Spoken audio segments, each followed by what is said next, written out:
Welcome into One Resource Floating, where we talk about how great it is to have Heart and Cross Strap in your deck and not Deep Blue. Joining me here today is our Heart and Cross Strap fan. What's your name? you say your name? No. He's panicking the better it gets. No. Please introduce yourself. It's gone too far. Hard Cross Strap Fan Club and zero membership over Zero here. membership over here. Hi, yeah, let me introduce you to my 100% stocks in Deep Blue.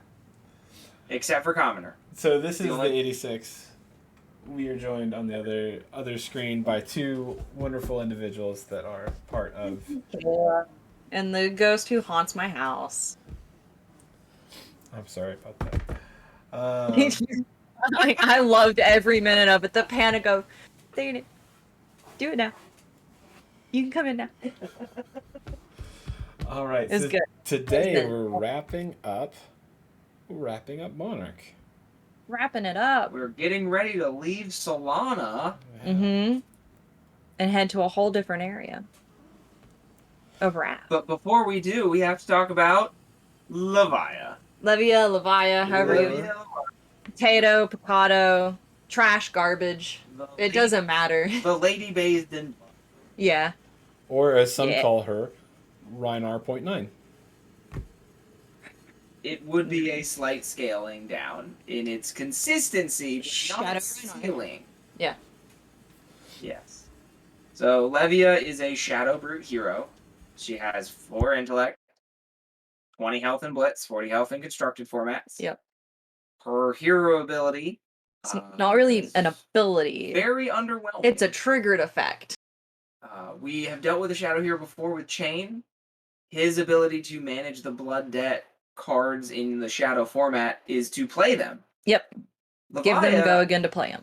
Has the option of saying, how about we just pretend Blood Debt's not a thing this turn? Yep. If a condition is met. And in her case, your graveyard becomes your pool of safety. Yep. If you discard an attack action from your graveyard. If you banish. Or, sorry, if you banish a card from any zone, actually. Yep. With physical base power of 6 or more. Yep.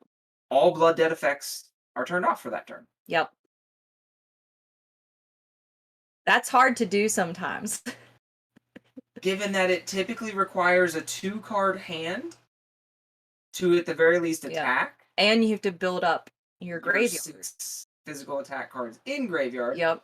Because the primary mechanic for Levia is defend, build up your graveyard stock of 6 base attacks, and then it's your turn to go on the offensive. But even then, you may have had to defend with some non-6 attacks, maybe a non-attack action, maybe attack that just comes in for 4 or 5. Yep. Because it's not like you get to choose the card you banish from it's your... At random. It's a random one. 99% of the time. I think there's one card that you get to, like, choose.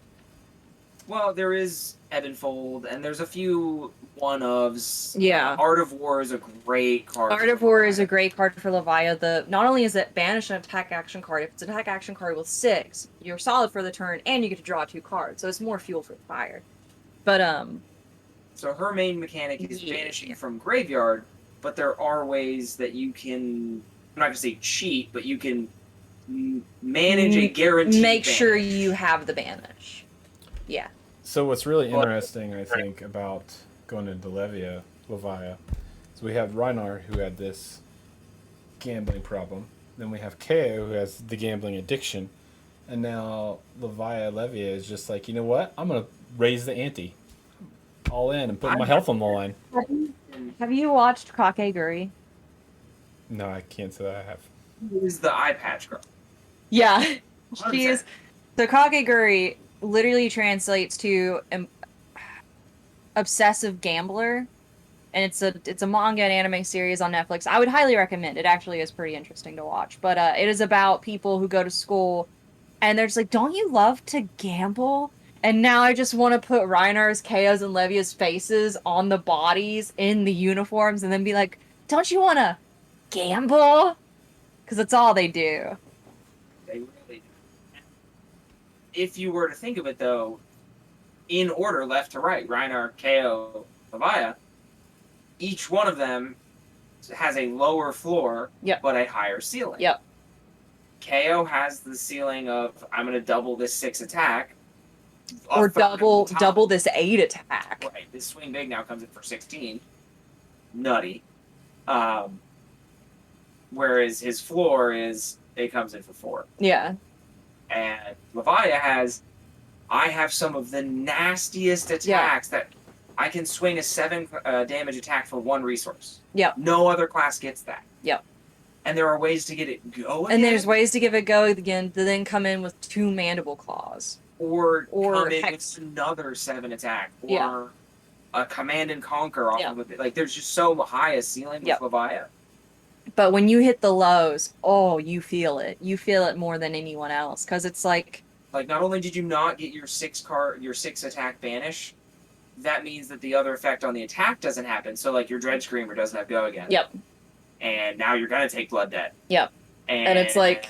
You're done. Like, you can see so many Levia players just, like, you start playing, and they're like, yeah, they pick up the steam, and you're like, oh, man, I'm starting to sweat. And then they do the 3 random banishes, and they're all whiffs, and they're like, I'm going to take 8 Blood Debt this turn. And you're like, okay. I'm going to take 8 Blood Debt and go to 3, Dread Screamer for 4, no go again. You're No at go 6. again. I'm like, I'll go to 2. I'll go to 2. I'll go to 2 with a full hand. Yeah, let's do this. Let's do that, Levia. And then meanwhile, Levia's just like, oh, okay. Okay, I hope they don't present more than 5 damage because I'll have to block out, in which case I can't And then attack, I can't attack, and then I die from my Blood Debt. So, playing Levia, the biggest thing is learning game tempo. Learning when those moments. Because you're going to turtle hard for about 30 to 45% of the game.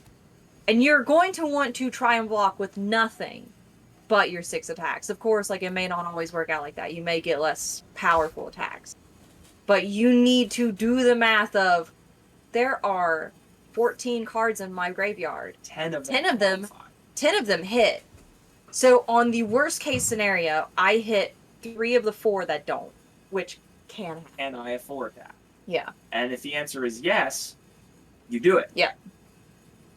But if the answer is no, if you're at 11 health, and you're going to start putting cards into Banish that have Blood Debt, you realistically want to see every time you banish 1 6 and 2 that don't qualify. Yes. Whether it's a non-attack action or an attack with less base than 6. That is the perfect banish for Levia, is 1 6 and then 2 other cards that don't qualify. Because you want your graveyard ratio to be as high as possible for 6 physical attacks. Yep. And she has only 1 tempo, but she has 2 tempos, but there's only 1 order for it. Yep. You can't go heavy. You can't go heavy turtle. on attack action. Stop and start swinging your weapon. Yeah. You will die to Blood Debt. Yeah.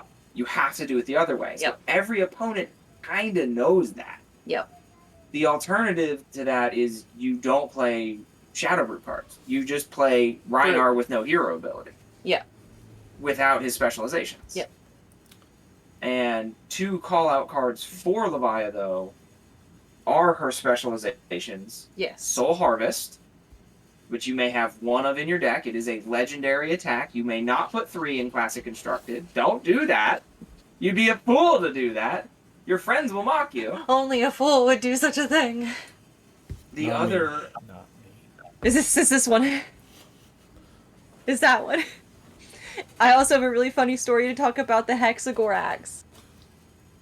But we'll talk about that later when we talk about weapons. It's real funny. The other specialization that Levia gets is called Doomsday. It is not only a legendary card, 1 of in your deck, it is actually legendary rarity. Yeah, it is a legendary pool. And both cards integrate very well with that pivot mentality of, you've done the work to put all this Blood Debt into your graveyard. Yep. Time to pivot. Doomsday requires you to have cards in Banish with Blood Debt. So 2 or 3 turns after you start pivoting, that's when you want to pray that you get your Doomsday in hand. Yep. It allows you to summon an ally, which we did not talk about with Chain, No, we didn't. But Chain and Levia actually have allies. They're the first heroes to be able to summon allies. And that is a unique kind of token that exists on your side of the board that is very interactive. Chain has Ursa, which both allies have basically the same effect. 0 cost, attack for 6. Yep. Action. I think their healths are both those 6 They're as well. both 6 health. Yep. And they both have the unique function, unlike Prism, who we talked about with Spectra auras. These tokens actually have health, and they have 6 health. In order for them to die, your opponent must do 6 health in 1 turn. In 1 turn. To that ally. It doesn't end your combat chain, though. Correct. Which is nice, because that's like the annoying thing about Spectra is just like, I've done this, now everything's over. You can, if you have the go wide ability, or just doing attacks to the hero and then being able to hit the ally with a 6 attack to end it off at the end of the turn. You're sitting pretty well. However, do not ever summon an ally against a character with Mask of Momentum. Because all you have done is given them a free mask trigger. Yeah. Because it does not matter the source of the hits. You do not break the chain switching from hero to ally. Yep. If they Kodachi for 1, head jab for 2 to Ursa, to Blasphemet, that's a draw, man. They get to draw a card off Mask of Momentum. I just got a strategy for these new Draconic allies that are coming. Yeah. What's that? Mask of Momentum. Because you can put Mask of Momentum on Phi, right? Yes. Because he's a ninja, so... Never mind. You don't get assuming they don't release like a Draconic headpiece or something else, but yeah. But in regards to Levia, she does have access to an ally with 6 health, costs 0 to attack. Yeah, it's also 0 to attack, which is bonkers. The attack comes in for 6. Yeah. So after you get Blasphemet out, all you worry about is not blood deading yourself to death. Yep. So your only goal at that point, survive Blasphemet, is find a way to keep banishing cost 6 or base 6 attacks. Yeah, which she does have. Like Ebb and Fold is a wonderful equipment to help with that. It's just naturally like banish a card from your hand. If it's a shadow card, I think you actually get to draw a card. I think it costs 1 to do that action. But it is an instant. It is an instant, so you could do it. You could do it at the start of your turn, or even at the end of your turn. If like, oh, I didn't turn off Blood Debt like I was expecting, you could end of the turn instant before anything. And can you attack your own allies? That's a good. I don't know why you would. Because I was just thinking, like, if Ira and Blitz, if you do Kodachi, and then Morley Mist Blossom, you're going to draw 3 cards. And then you can attack. But that'd be 5 damage. You won't kill him, so yeah, you can consistently do that. Yes, in theory you could, because you do 1, 2, and 2. In that scenario, you could attack the ally consistently doing that to draw your cards. But honestly, I would Kodachi the hero. Well, Ira can't summon the dragon. I know, that's what I'm saying. Like, if you fought against someone, it's like, oh, well, oh yeah, duh. What am I thinking? Dang it. I see where your brain was going. Any of the meanest on-hit effects, like Whelming Gust Wave, Whirling Mist Blossom, Snatch. I mean, you could 100%. All of those go to the ally. Yeah, like, I'm going to Surging Strike, and they're like, I'm gonna block it. I'd be like, cool, I'm gonna Kodachi, or not. I'm gonna Whelming Gust Wave the ally. Cool, draw a card off the go again. Yeah. I didn't get what I want. All right, I'm gonna Kodachi you twice. Yeah. Okay. So once. I have been the one, after I get onto everyone, I'm the one that detracted us this time. It was me. But I mean, she has means. There's also like we mentioned, Art of War, which has 2 functions you can choose from. But your number one you're gonna choose is the banish and attack action, draw 2 cards, which you would definitely do at the beginning of your turn, and then even then, like probably doing either your next attack it's go again to really push that damage, or +1 to all attacks for the turn, which for her can be deadly. Like, it's so good. But like, she is her worst enemy. She is her own worst enemy. There's no heroes that you could be like you can go up against a certain hero and be like, hey, this person will shut them down 9 times out of 10. If you go up against a Levia, you'd be like, that Levia is going to shut herself down 10 times out of 10. She is unfortunately just so hard to win with. Like, you have fun though. It is fun. Yeah, She's different. She's interesting. She does also come from a standpoint of very good and constructed with the right luck and the right deck. Yep.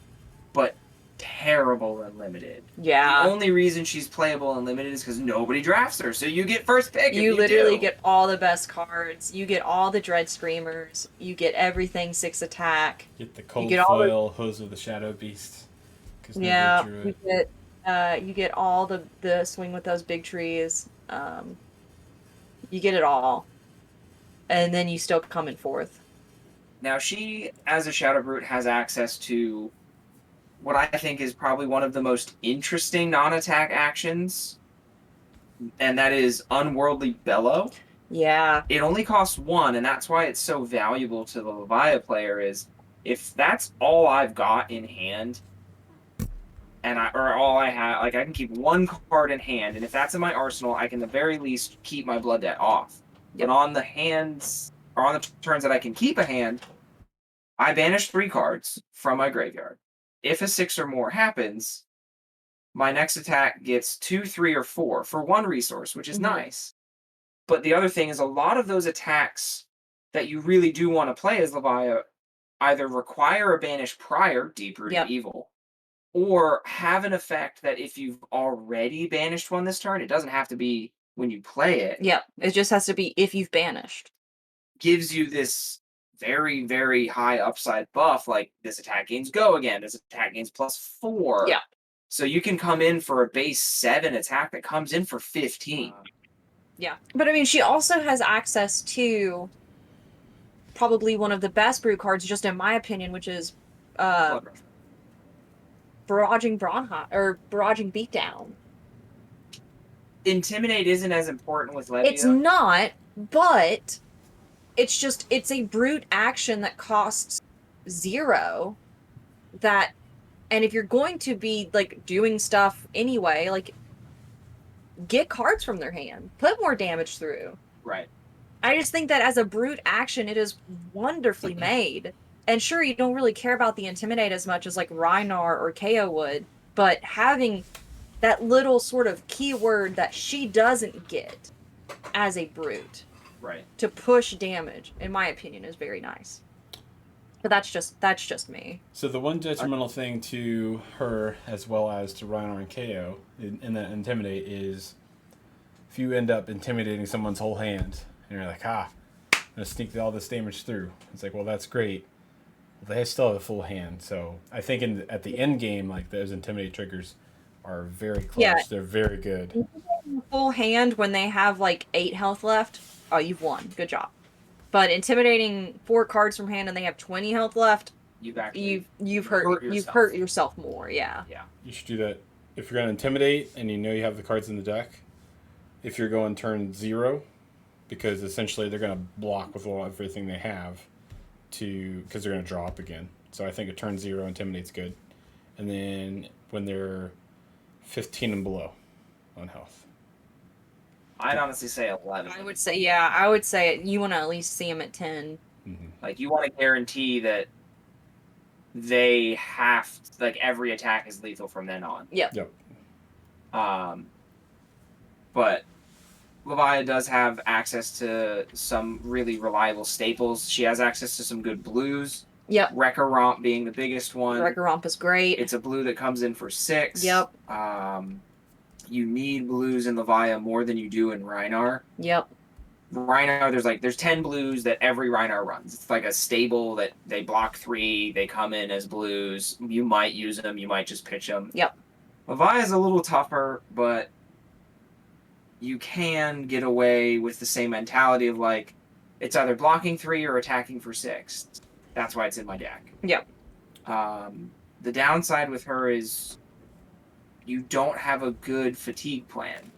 No. Like, if you up against an Oldhim or... Fatigue for you is you'll kill yourself. Yeah. Before you even get to see any sort of end game. Fatigue is your worst enemy. You are actually wanting to finish the game as fast as possible. Because the faster you can get through that game, chances are the less blood debt you could accumulate and possibly hurt yourself with. Yep. There is a lot of benefit in getting multiple attacks as Levia. And there are ways to ensure that. I've seen some people say that maybe you run time snap potions in Levia. It's like, yes, they're blue, but they don't block, but at the same time, Yeah. some turns you just can't block because you have to keep your hand. So, on those blood debt turns, when you have to worry about blood debt, it might not be the worst idea to just keep your hand and go down very low in health, knowing you can turn blood debt off next turn. But giving your opponent,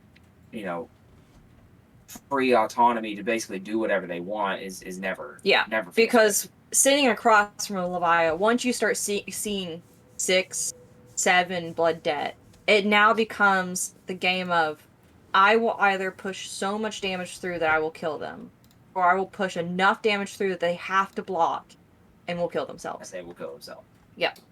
So it is a game of very good value blocking and defense as the Levia player. And it just becomes I have to be very patient or I have to be hyper aggressive. Yep. So like Dash is great against Levia because turn 1, she can just explode. Teklo Pounder and some of the upgrades that Dash got makes Levia very uncomfortable. Yep. Players like Katsu and some Rune Blades if they run the on hit effects, mainly Briar having the embodiment and stuff. Also a terrifying matchup for Levia, because if the Levia is really playing their game, they're either blocking out and swinging with axe, or we're at the point of the game where they have to start attacking to turn blood debt off. They can't afford to take the damage, but they also can't afford to give me my on-hit triggers. So they get into this really bad spot, and as a Levia player, you have to manage that. And sometimes you're just in a lose-lose. Yeah, and she does have access to the tank of the Shadow World, which is Carrion Husk. Yes. And unlike Chain, once it goes to banish, she actually can turn that off to not take damage. Like, once it hits Chain's banished, he will take 1 damage every turn. Right. But an efficient Levia player will maybe take blood debt from Carrion Husk once. Yeah. And if that's the case, they're going to take blood debt from the whole pool. Yeah. But it may only be Carrion Husk that they're worried. So they do have that. It's like, here's my pivot turn. I need to keep all my cards in hand. Literally the tank. Block with the tank. Don't worry, we can turn it off. And as Brute, they have access to Scabskin Leathers, which is a fantastic foot piece. It blocks 3 total. 2 and then 1. It's battle worn, so you can still use it. Yep. The hand piece for Brute, most people use Goliath Gauntlet. Yeah. Or they just use Iron Hide or Iron Brought for just physical block. Again, on that turn that you're time to turn on. So we'll go to the equipment here in just a minute. I'm sorry. I'm going to cut you off on that a little bit. But I do think just to kind of finish this up a little bit and making the deck and making everything solidified, we talked a little bit about running Rhinar without the hero ability. So why would you run Levia and essentially give her a Rhinar deck? Well, I think since we mentioned scab skins, the existence of scab skins in Soul Harvest, those are excellent chances to be prison poppers, because you can go after auras if you roll really well, and you can get cards out of their soul with Soul Harvest. Bolton too, but let's be honest, we're not seeing Boltons everywhere at the moment. That could change. But I think those 2 things are really key in where Levia has a place in the meta right now. She's not going to go up against Starvo. She's not going to go up against Briar. She's not going to go up against Viserai and have a 50-50 match, I feel like. But she does have some good counters in some characters that are very prominent in the meta at the moment. I'm curious what your guys' thoughts on that. You agree? Disagree? Because it's so luck-based, even her good matchups are still technically unfavorable. Yeah. Right? So, even against Prism, the perfect matchup, honestly, is the beatdown Prism sits across from a Levia, and they're like, oh no. Yeah. That's Levia's best case. Because Levia can do 2 things every turn. And it's pretty much guaranteed that she's getting a 6 card into the graveyard because it's popping a Phantasm and forcing that Prism player to never have a soul, to play without Spectral Shields unless they run Prismatic Shields, and to rely on Footsteps. Yeah. But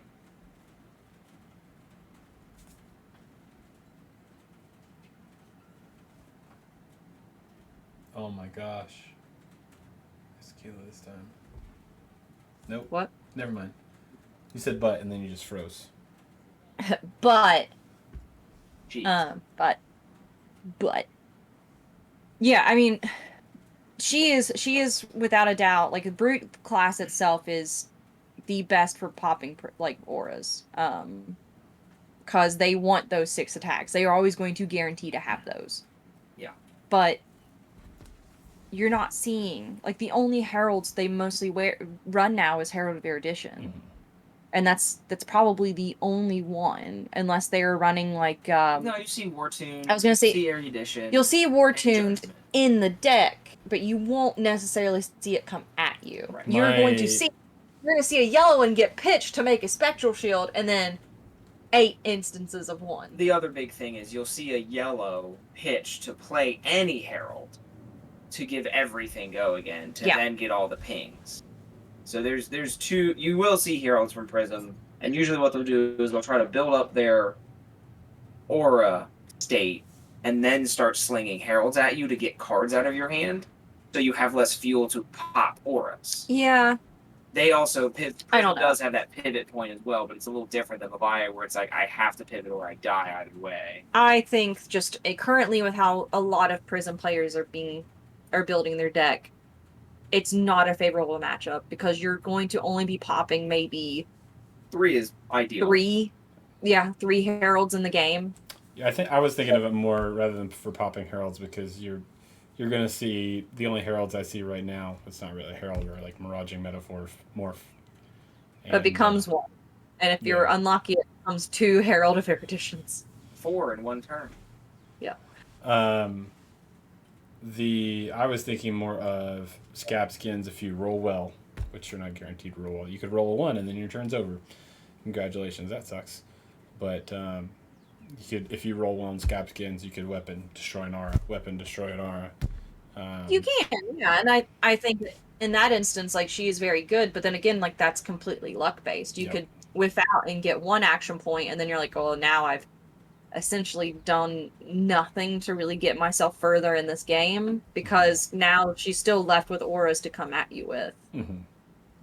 Yeah, exactly. The one, I would say probably the biggest downside of Levia is that she actually has very little 0 cost anything. Yeah. Like, everything costs something, even if it's 1, because yes, some of her attacks come in for 1 and they're cheaper, which is amazing. Yeah. But, like, most of her prep, like Convulsions from Bellows of Hell, costs 2. Yep. Tome of Torment is technically a prep card, but it doesn't have Go Again, so that's a whole other janky conversation. That is requiring you to roll Scab Skins. Yes. Or Lead the Charge, play some other thing. Yeah, or Time Skippers. Yeah. A card that I think every Levia doesn't like to play, but can get a huge amount of value out of is Lead the Charge. I think Lead the Charge is just becoming a very popular card. Having action points in lieu of Go Again is insanely powerful. Yes. We've learned that with Spectra and mostly Prism. Yeah. Honestly. Prism has shown us, I don't want Go Again. I want an action point. Yeah. And yes, they're equivalent in any other matchup, but having an action point as opposed to an instance of refreshing your current one is just better. Yeah.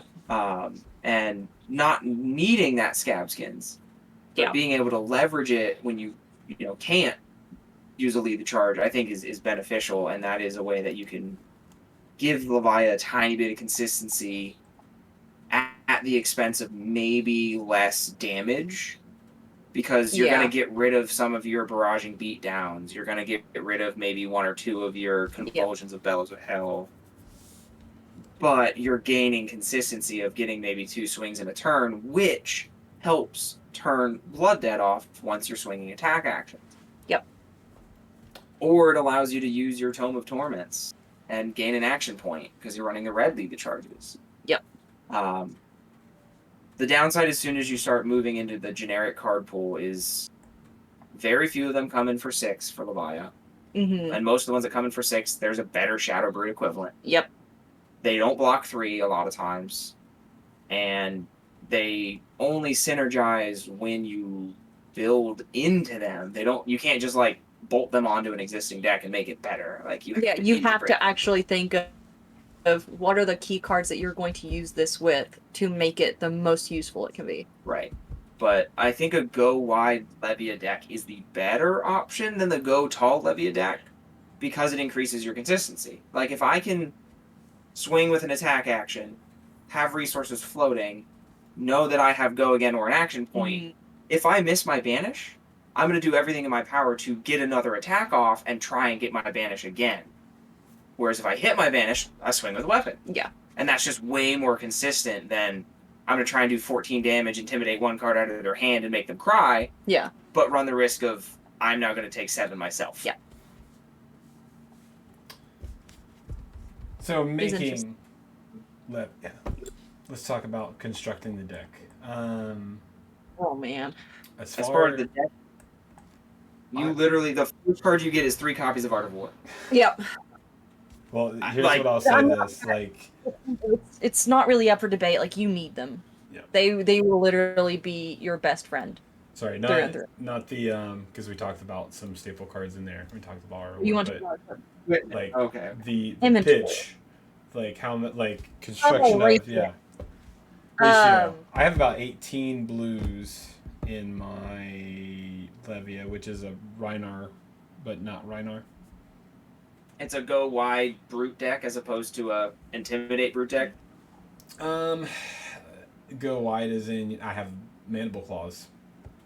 Yeah, you're trying to get 2 or 3 attacks per turn, right? Yeah. Yeah. I mean, yeah. There's no Blood Debt in this deck. I don't think there's anything with Blood Debt that I have. My blues are things that don't even do damage. The only blue I have in here that is an attack action is Wreck and Romp because that hits at 6. But everything else is like Awakening Bellow, Barraging Beatdown, High Roller, and Pummel, Reckless Swing. I feel like you're sleeping on Dread Screamer. Yeah. It doesn't go for 6, but it is so good. It's so good for her. It gives you go again if you hit, and it's cheap, and the red comes in for 6, but I would run the blues because you're either pitching it or sending it. Yeah. And I would say with Levia, you might want to bump. So like most Rhinos run 10. Most brutes Yeah, run they 10 actually don't blues. need that many blues. But the Shadow, because we talked about all the prep cost stuff, and you might be trying to do multiple attacks, you do want to go higher. I'd say 14 to 18 is probably a healthy ratio. And most of your blues are not going to be attacks except for Wreck or Romp and maybe Dread Screamer and a few select others that are just such a good effect. Mm-hmm. Like there are some with Dominate. There are some that have inherent go again. Even like Barraging Bighorn, which is a generic brute. If it's not defended by 2 or more cards, it has go again. Yeah. So if you can Dread Screamer into a Barraging Bighorn, that's punishing because you're pushing 4 or 5 damage, and then you're pushing 7, threatening another go again if they don't block 2 cards. Yeah. So you're getting cards out of their hand. Yeah, you're forcing them to want to have to block. Right. Anything that interacts with your opponent, you want to do. Like if your opponent has to make a decision, you want to force them to make a decision because they could make the wrong one. Yep. So you do want to run a heavier amount of blues in Levia as opposed to other brutes. Yellows are again probably in the boat of you run them because you have to. Yeah, you run them only because you're like, these are key cards that when I play them, it's going to be useful. Right. You can make the argument of you'll run them if they come in for 6. Yeah. Because that's better than a red, obviously, if it still blocks 3, like Barraging Bighorn. The yellow comes in for 6. You might run 3 or 2 of those. Yeah. There are other examples of that. Maybe you run Wreck or Romp yellows because they come in for 7. They block 3. They pitch yellow. Like, those are all good things. But they cost 3 to play. 2. Oh, they do cost 2. So yeah, you could definitely make that argument again with Yellow Wreck-A-Romp. But most of your yellow got to be like Art of War and Yep. some of your prep cards that just only come in yellow because they're majestic. Yeah, I think some of my yellows, essentially, most of them are things that I have in the other colors. Like Pummel, I have all the flavors of Pummel, and there. 9 Pummels? Yeah. Or do you only run like 1 blue Pummel? I run 2 blue Pummels actually. So I have 8 Pummels. 8 Pummels? They only block 2 is my fear. That's so much You don't need discounted. If you're running reds and blues, you don't need yellows. Because it's the thought of if you're running reds and blues, they're gonna think you're running yellows when you don't need to be. There is also like if you like block with a blue Pummel or pitch a blue Pummel early, they're like, this mad lad's running blue Pummels. Got it. Yeah. Every 2-cost attack just got a little more complicated for me on the defensive. Yeah. So the yellows, I mean, you're not Prism. Don't run yellow Pummels. Yeah, you don't need those yellow Pummels. Mine's just on in there. mine's a way to get a card out of the hand, essentially. It's just so resource hungry. That's my concern. Yeah. It doesn't work on your weapon, and it only works on a 2 or more, so you're guaranteed. Well, if you're worried about getting a card out of their hand, like he just said, you could Dread Screamer into a barraging Bighorn. And they're either going to take like 11. Yeah, they're going to take 11 damage, or they're going to block so you don't get go again on that second attack. Or they'll take 11 damage, which is cool. Yeah. And then with go again, you can swing with your claw. There are ways to force cards out of hand. Pummel. You know, there's a way to make people get rid of cards. Right, to make people be in such an uncomfortable position that they choose block over tank. Yeah. And I like putting players, my opponents in that latter category. Yeah. I want to make you have to block me. Right. Than me saying, you're not scared of what I'm doing, so I have to force things from you. I want you to be so scared that you are actively trying to stop me. Yep. And Shadow Brute doesn't have the best on-hit effects, but the wide Shadow Brute, I think, is where that comes in. Because it's so much damage. It's like 11 damage a turn consistently. And, okay, yeah, you're putting cards in Banish Zone with Blood Debt. You might be Blood Deading yourself. But when those first 2 turns that Levia turns on, and she's got like 2 or 3 Blood Debt in there, she's terrifying. Yep. And you capitalize on that. Yep. But I think you can get away with definitely red Pummels. Love it. Always love a red Pummel. Blue Pummels, I think, are like a little spicy. Like, ooh, they never expect it. Another fun one that I'm really leaning more and more and more into is Lunging Press. Yeah. It's a 0-cost attack react that adds 1. It pitches blue and blocks 2, just like a Pummel. A blue Pummel. But you're not held to restrictions of cost. Any attack action. So, like, you run that Command and Conquer. They block out 6. Cool. They really care about their arsenal. You know what would be mean? Lunging Press. You lost 2 cards from hand and that arsenal. That sucks. Or you force a D-react because they truly care about that card. They're a ranger. They've got 2 in there. Like, it is just an amazing thing. That's also another card that we didn't call out that we should have. That's Command and Conquer. Yeah. You run 3 of them. Yeah. It hits. It's checks just all it's the a 6. sixes. Yeah. It's a 6. Blocks 3. It comes in for 6. It has a nasty effect against a lot of heroes. Yep. You want to talk about ways to get cards out of hand? Yup. It's Command and Conquer. And then your reds are your beaters. Your reds are your swing big. Your red barraging bighorn. Your endless maw. Endless Maw is probably my favorite Levia attack ever. It costs 3, but when you attack with it, you banish 3 from graveyard. If you hit your 6, the red comes in for 9. Yeah. That's like 6-cost Guardian level attack for 3 for a blue. Yeah. So just a Dread Screamer for 5 with go again, and then you get another hit, or you scab skins your Dread Screamer because you're worried about whiffing on your banish. Yep. There's just so many ways to punish without having to do prep with Shadow Brute, and Endless Maw is great for that. And it blocks 3. She does have a few that you do include that don't block, which are tough. Shadow of Blasphemet. Yeah. It's an amazing card. It basically allows you to, if it hits, it's banished during attack. You can go through your deck and banish something else There's a few select cards that you can play from Banish that Levia wants. Tome of Torment. I believe Doomsday. Doomsday, I think, can be played from Banished. I know Guardian of the Shadow Realm can be. And of any sort of defense reaction, if they would run any, I would say you could make... Well, it has to have Blood Dead. It's its only condition.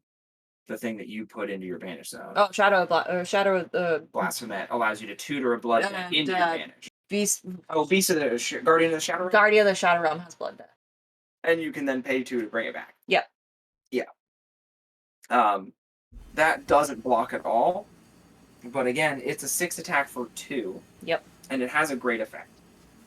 So, that's the one that you're going to want to include. I stand by the lead the charge play. Whether you run the reds or the yellows is personal preference. I like the reds because then you can Tome of Torment and keep going. Yep. And also you're guaranteed everything you do gives you that action point because it's 0 cost. But I would be sacrificing some of the attack actions to put that in there, and that would drop my consistency. So or you just drop those yellow pummels. Just drop the yellow pummels. Just drop the yellow pummels. But yeah, it's a red heavy deck that runs a stable of blues, and you try and get as many blues that block 3. Yeah. That's the goal. Is every blue is as minimal yellow as possible, and you're probably gonna run like a 60-40 with reds and blues, with those little yellows sprinkled in. Yeah, I think you probably end up with 9 to 12 yellows, just because there's a handful of attacks that still come in for 6 in yellow, and block 3, and those are worth it. But yeah, deck construction wise, there is no 2 Levia. Like all Levias are different. All Levias are different. When I was in the all Levias are built different. When I was in the calling, every Levia that I saw was a vastly different experience, except they all ran Dread Screener. Yeah. Literally. And no yellow pummels. There was one that was running red pummels. Oh man. I did not want a swing big. And they pushed 12 damage and a card out of my hand because of my arrogance. How arrogant you were. I mean, getting a Quicken token as a ninja is great. Mid-combat channel. Kadachi for go again is... It's already happening. Yeah. Let's so move on to equipment? Yeah, let's move on to equipment. If you're not high rolling, you run Ebb and Fold. Yeah, I was gonna say head. I wouldn't even just high roll it. I would just run Ebb and Fold. Because if it comes to late game and you're like, I need to banish something or I will die, but I think I can win the turn, then Ebb and Fold is your saving grace. Yep. I don't think Skullcap is giving her anything. Because Ebb and Fold's ability to me is better than Skullcap's block for 3 health. Well, and that's what it is Skullcap gives you 3 health. Yeah. Ebb and Fold gives you X blood debt at your choosing. That could be 7 health. Yeah. It could be 5 health. It could be 3 health. It's whatever you need it to be. It's going to save you those hit points. There is also the very niche but useful reality that it has Spell Void too. Yeah. So you're going up against a Wizard or a Runeblade that's running Rosetta, because why would they run anything else? Yep. And you really need to not take that Arcane. You can, because again, rather than pitch to Arcane Barrier that one time, you can be like, you know what? No, that Aether Wildfire is not happening. Yep. I will take 2, and you will not get a Steamroll. I'll just probably get blown up a little. Yep. It's your little singed. And I would say, I'll be on the counter side. So I have the Levia that's built like Reinar, so I would say Skullcap over Ebb and Fold because I don't. Yeah, you don't run Blood yet. Why would you ever? Yeah. You don't run Levia, so why would you ever need Ebb and Fold? I don't run it frequently. I'll be honest with that. Chest. I mean, if you can afford to take the tank, take the tank. Hold on. Wait. Do a common head, and also I think it is. Ebb and Fold's a common head. Yeah, I guess. I was also gonna say that you should put in, if you go against a Kano matchup, Skullhorn. I think Skullhorn. Yeah, Skullhorn. I mean, as part of your Or 11, you could run Skullhorn because it's Arcane Barrier 2, but again, you don't really want to be pitching cards out. Yeah. Like, against the Wizard, you respect it. We saw that in Pro Tour. You have to respect Wizards. They are still nasty. Yep. But I think you can, as Levia, get that consistency with Ebb and Fold and use your Arcane Barrier elsewhere. Like, your hands is definitely going Arcane Barrier. Yep. You can run one Mandible and a Lantern, and that's totally Sure. viable as Levia. And you can forego Scab Skins in the Wizard to put Null Rune Boots on, and then there's your AB3. And you're not sacrificing the tank from Carrion or the consistency of I just can't take Blood Debt from Ebb and Fold. Yep. Well, if you're going against Wizard, you wouldn't run Carrion anyway. Probably not, Probably unless not. that one Nourishing comes in, and then Yeah. boom, you just carrying it out, and then just That's true. Any Giggle. any wizard will put in one Nourishing because they're just like, my entire deck is this. So It's either Nourishing or Fire Breathing. And honestly, if I'm a wizard and I'm coming in for what, three base, Mhm. and they throw a Carrion in front of it, I probably think I can do more Arcane than wasting 3 resources to just get it to break point. Yeah. So I would still say, if you can afford the tank, take the tank. Yeah. Your other option would be Barkbone, if Yeah. you really want that resource high roll. But You're ready to gamble. Yeah, like the more you put those dice rolling things in, the more your handpiece has to become Gambler's Gloves. Yeah. And honestly, Speaking she of gloves. yeah, she doesn't have a great hand option. Yeah. Goliath Gauntlet is definitely Staple. just, it's really good. It's +2. +2 to anything 2 or higher. Anything cost. 2 or higher, which with brutes, you're going to have some 2 or highers. Right. And typically it's going to be those really nasty ones too. Because the beauty is that you can Dread Screamer, it doesn't get the buff, and then you can, like, Big Swing for 10. Yep. You just do the Goliath Gauntlet early so you don't break the chain. Yep. So if they block the equipment, they're stuck with that on the combat chain. And then all of a sudden, like, oh, this is coming in for 10. Yeah.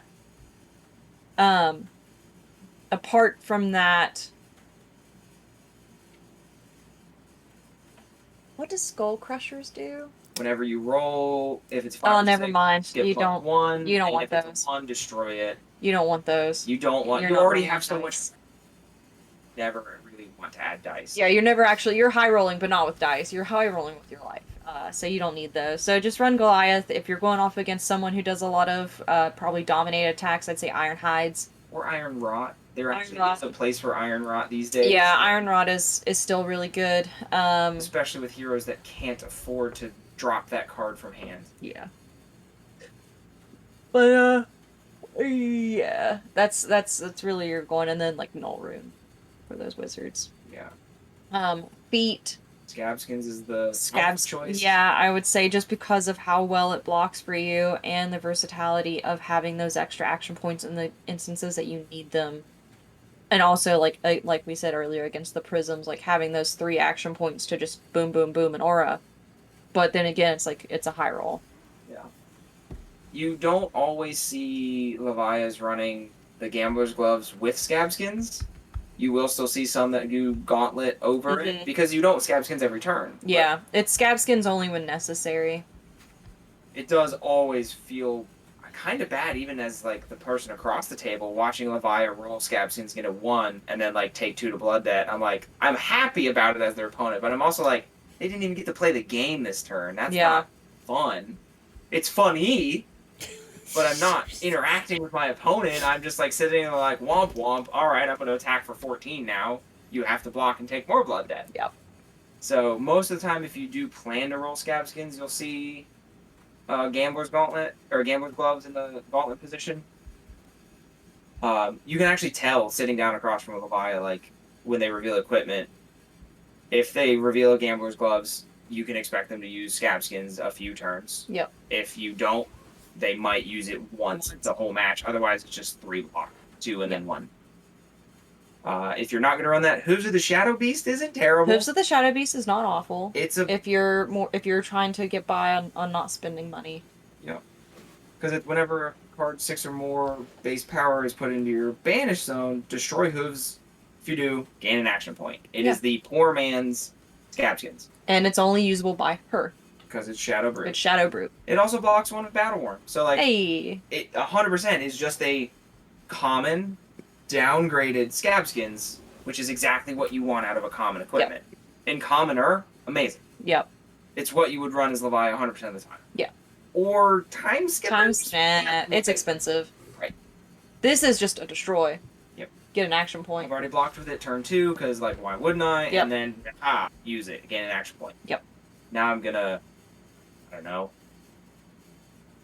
do one of the 3-cost attacks. Boom, it hit. Alright, I have another blue in hand, another 3-cost attack. Like, you can do turn 1, like, 18 damage. Yeah. With Hooves of the Shadow Beast, which is just nutty. I guess you can't, because you don't have stuff in Graveyard unless you blocked perfectly. But anyway, there's ways that Hooves of the Shadow Beast is very quickly activated and very quickly nasty. Another thing that we didn't talk about with Levia, now that we've done the 4 main pieces, you always go second. Oh, yeah. Levia. That's actually key is, who's going first? You are, not me. Yeah. I don't even care if you're a Prism and you're going to set up auras. You go first. You go first. You go first. Yep. Because you may play an aura, and then you may pitch to play that, and you're gonna have go again. You're gonna swing at me for 1. I'm gonna block that 1 with a 6 attack. Yeah, I'm gonna start feeding my graveyard. Yeah. You want to feed your graveyard. So if you go up against, don't let them feed. And they make you go first. Your best option is anything aura or prep based or board state building, Arsenal Pass. Yeah. Do not put anything on the combat chain turn 0. Yeah. Because they're just gonna feed their graveyard and have a 4-card hand to come at you. Yep. They can also, on the first attack, block 3 cards. Yeah. Guaranteeing them an attack and a hit. Yeah. Because that's every Levia, if they don't have go again on that first attack, you'll see them drop 3 cards. Yeah, because it's like, and one of them's gonna have a 6. Yep. As far as weapons go, though, there's 2 choices. There's the Meat Axe Levia or the Claw Levia. Claw Levia is seen then. But wait, why didn't you mention Hexagore, the Death Hydra? It's the Majestic. God. So Hexagore has this fun little thing that it gets. Can you bring it up for me? I need to read it. Bring it up for me. I don't want. Bring it up for me. Stop mocking me! I'm gonna mock you on camera. Oh my god, I have to find it. You want me to read it, or do you want to read it? Read it out to me so I can tell you how this happened. Alright. So, once per turn action, 2 resources, attack. Whenever you attack with Hexagore, it deals damage to you equal to 6, minus the number of cards with Blood Debt in your Banish Zone. Yeah, so, wonderful voice here. Built the Levia deck, 1, with 3 Soul Harvests in it. 30 minutes before an armory, I slapped this together. It hadn't even been sleeved. Then 2, he goes in, sitting beside me, playing the game, and he's so excited. And he comes in, turn, like, 1 or 2. It's turn 2. It was turn 2, is, like, swinging for 6. And I was like, you know it's gonna hurt you. And he's like, no, because it's 6 if I have Blood Debt. And I don't have any Blood Debt, so it only hurts them. No. Read it again, leans over, reads it, and goes, oh, it's 6 minus. The number of Blood Debt. 6 minus. So I'm gonna take 6. So yeah. Immediately I'm like, all right, you blocked 4, you take 2, you go to 38. I'm at 34. Yeah. I'm gonna draw forward. It's your turn. Yeah, and the person you're sitting against was like, you can take it back if you want. You're like, no. Like, I need to learn. No, I'm sinking in this ship I made. Before coming here, I said a bad word. Sorry, you can just bleep it out. I'm sorry. I'm getting to the point where I'm just so tired. I don't know what's happening anymore. I don't remember half the conversation we've had. Yeah, I think we mentioned it before in Crucible of War, the Mandible Claws. I think that is the way to go, and definitely. Or Brute. I just think it's better for pretty much any Brute that has existed so far. And you can put a Lantern in the offhand. Only for Levia. Ravenous Meat Axe. Oh man. Allows you to draw a card. Okay. And discard a card. You're feeding your graveyard. It is your early turn graveyard fuel that allows you to still aggro out. It's true. And fuel that I'm getting 6. That's true. Because if you miss, okay, you're coming for 3. What if you're like, you draw a card and neither of them are 6 attack now? Now you're feeding it with bad things. You are. Which is why you, as the player, control when you swing with Meat Axe. He got me there. You absolutely can just, early game, you can block out Arsenal, block out, oh, cool, I have a 6 that I'm going to be able to hold after I pitch. Pitch that, or just blind pitch swing meat axe. Oh, it's a 6. Yeah. But the problem is, it is a random card, so you can still draw a... You're right, absolutely. If you're, like, pretty much emptying your hand and you have, like... a 6 in your hand. You have a 6 in your hand and a card that you're gonna pitch. You're basically saying, I have a card, and then if you draw one, if it's also a 6, you're like, well, we've won. And again, in your deck is at least 50% 6 or higher attacks. Yeah. So what you're saying is, if I'm holding a 6, I have a greater than 50% chance. Yeah. Of discarding a 6, feeding my graveyard, and swinging for 5. Yeah. Like, that's not bad. Yeah. It really isn't. And I think Ravenous is a much better early game for Levia, because you don't want to be attacking with attack actions.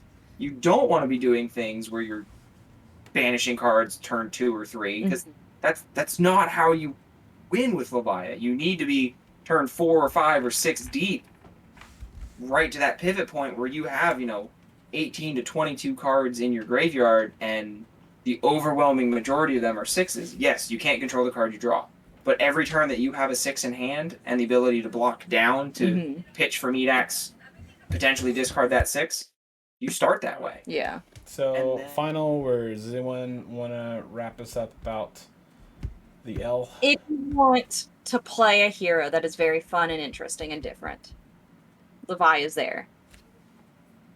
I'll send you a really funny graphic that I saw where it was like, the live, laugh, love signs that every white mother has in their house. There's one that said live, laugh, Levia. Where did you? I sent it to Tyler. Oh, okay. So, live, laugh, Levia. It made its way to.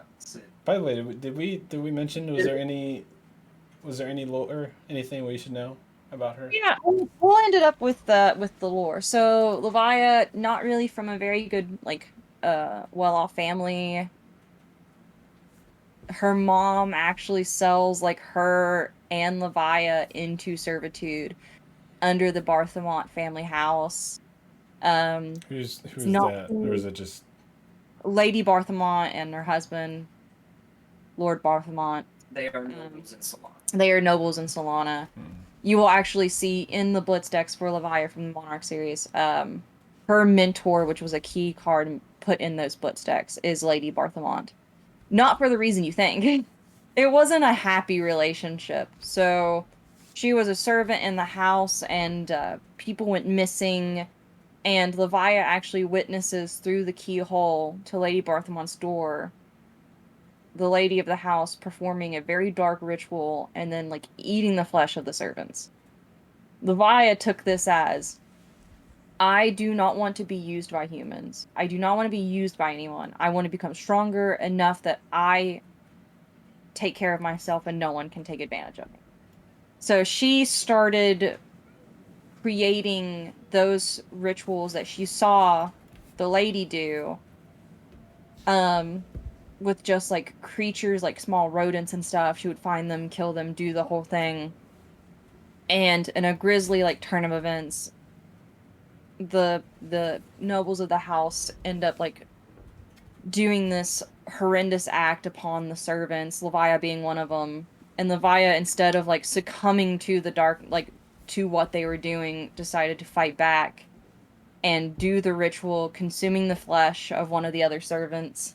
And basically seeing Blasphemous in the flesh and eating its flesh,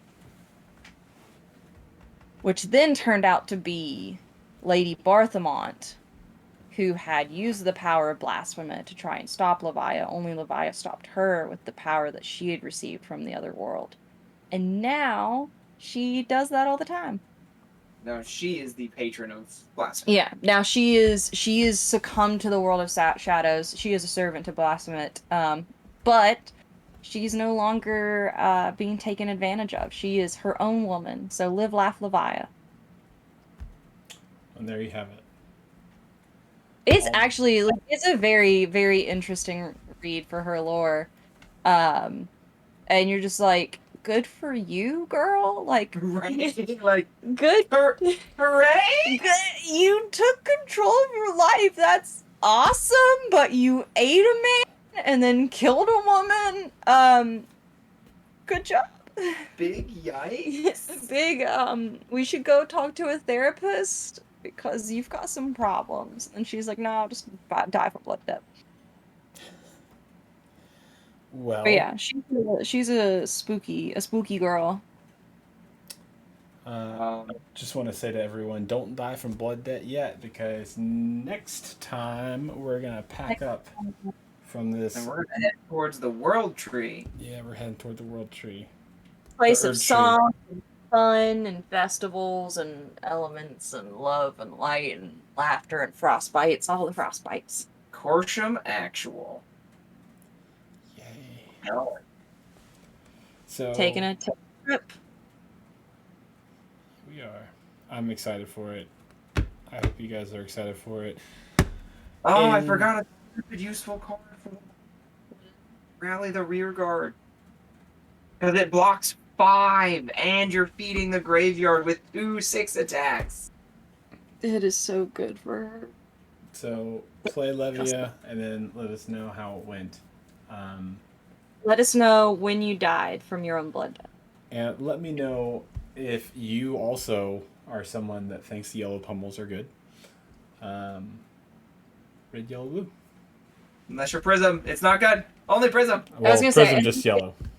So if you're like, ooh, yellow pummel and prism's good, no, that's not part of this criteria. We're talking about Yellow brutes. Pummel Levia. Yellow pummel Levia, yeah. We could pull it on Reinhard that too. That's the All good right, thing for your well- heart and cross strap to use, if you have one. So you don't have to bottom deck the the pummel to play it. You want a heart and cross strap for the Levia. That still doesn't make sense. No, it doesn't, because it's an action. Anyway, You were working so hard. I was. You tried so hard, but you know what you could do? Deep blue, attack, then pummel. 3 resources. Oh You right. need a resource. See you guys next week. Attacks 1 cost. Then you can't pummel. Yeah. Bye! I'm going to bed. See you.